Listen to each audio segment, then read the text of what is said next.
Francis, how disappointing is the Ronaldo walks off before the end of the game? You're winning 2-0, great performance, and you can't. Yeah, I don't pay attention today. We deal with that tomorrow, and I want to get the focus on this team. It was a magnificent performance from all the 11 players. Into nightfall, and you're not here to get me through it all. I let my guard.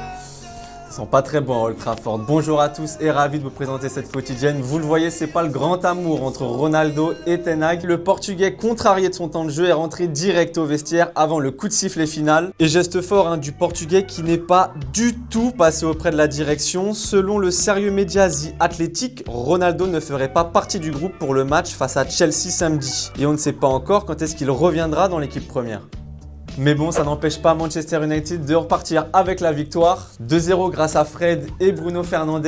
Et pour Erik ten Hag, l'entraîneur, c'est le collectif qui prime et ça lui rend bien. I'm pleased with the team. Clear. I think it was the best team performance so far this season. For me, it's a really magnificent team. I'm realistic, and it will not go only in this way. Yeah, we show we can achieve a quite good level. Avec tout ça, United recolle aux places européennes et on le voit avec le classement. Derrière, Chelsea qui patine contre Brentford 0-0. Arsenal toujours leader avec un match de retard. Et justement, Arsenal, ce soir, ils n'ont pas la tête en Première Ligue, mais en Europa League. Parce que les Gunners affrontent le PSV, match de retard suite au décès de la reine Elisabeth II. Pour Mikel Arteta et ses hommes, il faudra craindre 2 joueurs ce soir à l'Emirates Stadium. Xavi Simons, très performant en ce début de saison. Et Cody Gakpo, qui n'arrête pas de subjuguer son entraîneur. Is exceptional.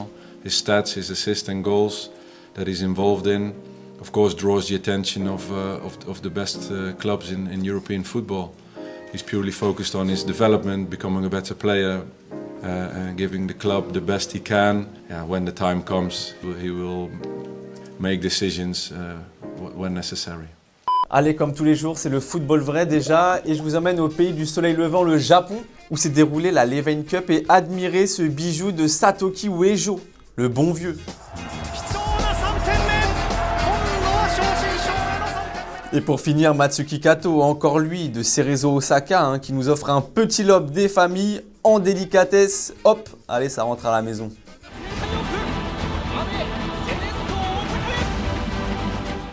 Hier soir, il n'y avait pas de la Ligue des Champions, mais il y avait de la Liga avec Karim Benzema qui a encore sorti une masterclass hier contre Elche.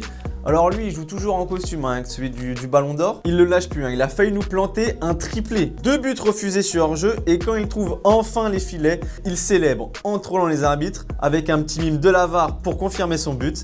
Taquin le Benzé, mais au final 3-0 pour le Real Madrid. Tout le monde s'incline, même les adversaires. Et regardez ce qu'il a reçu avant le match de la part d'Elche. Hop, une petite plaque de reconnaissance pour son Ballon d'Or. Bon, c'est pas donné à tout le monde d'avoir ça. Il y en a un autre qui est sur son petit nuage, c'est André Lunin, le gardien remplaçant, qui performe dans les cages madrilènes depuis la blessure de Thibaut Courtois. Alors on a demandé à Carlo Ancelotti s'il y avait moyen pour Lunin de titiller un peu la hiérarchie des gardiens.